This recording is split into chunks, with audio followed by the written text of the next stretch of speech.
ফেনী পৌরসভার তুলাবাড়িয়া সরকারি প্রাথমিক বিদ্যালয়ে মুসলমান শিক্ষার্থীরা সংখ্যালঘুর পর্যায়েও নেই। হিন্দু শিক্ষকরা ইসলাম ধর্ম পড়াচ্ছেন। বিদ্যালয়ে 9 জন শিক্ষক কর্মরত থাকলেও মুসলিম কোনো শিক্ষক না থাকায় হিন্দু শিক্ষকরাই বাধ্য হয়ে ইসলাম শিক্ষার বিষয়ে পাঠদান করাচ্ছেন। ফলে ইসলাম ধর্মের অনেক আরবি সূরা ও দোয়া কালাম যা একজন হিন্দু শিক্ষকের পক্ষে পড়ানো সম্ভব নয়, তারা শুধুমাত্র নাম সর্বোচ্চ পাঠদান করে কোনো রকম চালিয়ে নিচ্ছেন। ফলে ইসলাম ধর্মের অনুসারী কোমলমতি শিক্ষার্থীরা শিক্ষা জীবনের শুরুতেই ইসলাম ধর্মের বিষয়ে শিখছেন ভুল।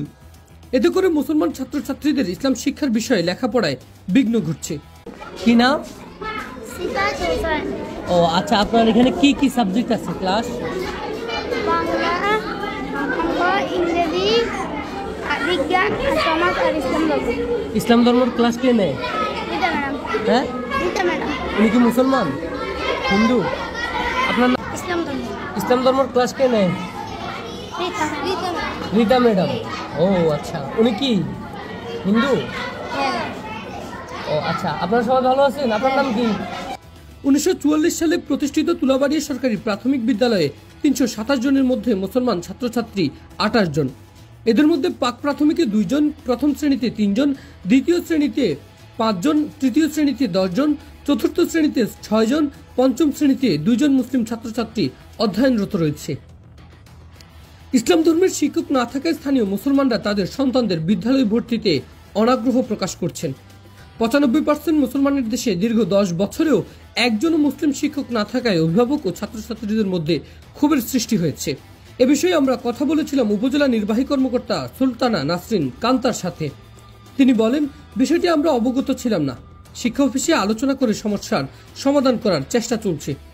উপজেলার ভারপ্রাপ্ত প্রাথমিক শিক্ষা অফিসার আব্দুল গনি জানান, নীতিমালায় কোনো হিন্দু ও মুসলমান আলাদা করে শিক্ষকদের পদায়ন করা না থাকায় বিষয়টি সুরাহা করা যাচ্ছে না। বিষয়টি ঊর্ধ্বতন কর্তৃপক্ষকে জানিয়ে দ্রুত সমাধান করার আশ্বাস দেন তিনি।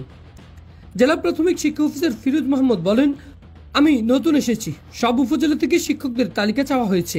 রমজানের পরে তা সমাধানের পদক্ষেপ নেওয়া হবে। নিজ ধর্মের বাইরে অন্য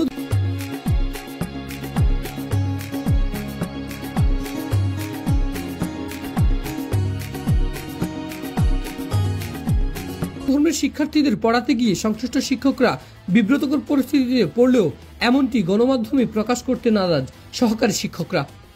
আমরা এই বিষয়ে মতামত নিয়েছি হেফাজতে ইসলামের ফেনী জেলার সাধারণ সম্পাদক মাওলানা ওমর ফারুকের সাথে।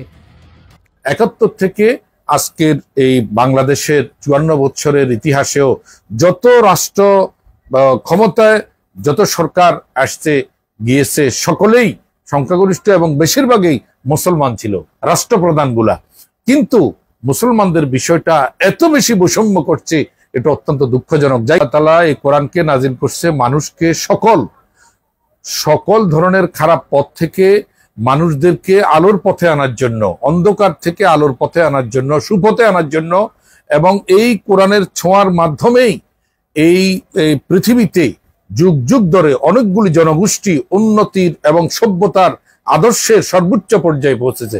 সুতরাং ইসলামকে ছাড়া মুসলমানরা তো কল্পনাও করতে পারে না। এই জন্য এই ইসলামী শিক্ষা, ইসলাম শিক্ষা এবং নৈতিক শিক্ষার এই যে এটা অত্যন্ত গুরুত্ব। আমরা তো দাবি করে আসছি একেবারে শিক্ষার প্রাথমিক স্তর থেকে নিয়ে সর্বোচ্চ স্তর পর্যন্ত ইসলাম শিক্ষাকে বাধ্যতামূলক করতে হবে। তো সেক্ষেত্রে এখানে এত বেশি বৈষম্য, এখানে তো আমাদের মুসলমানদের সন্তানেরা ইসলাম এবং নৈতিক শিক্ষা নিবে, তবে শিক্ষকটা যদি হিন্দু হয় তাহলে কিভাবে শিখবে? এটা তো কখনো ইসলাম সমর্থন করে না। বিগত 10 বছরেও শিক্ষা প্রতিষ্ঠানটিতে কোনো মুসলিম শিক্ষক না থাকায় শিক্ষার্থীদের মাঝে আস্তে আস্তে বইছে ক্ষোভের বহিঃপ্রকাশ। এম এ আকাশ, ফেনীর তালাশ, ফেনী।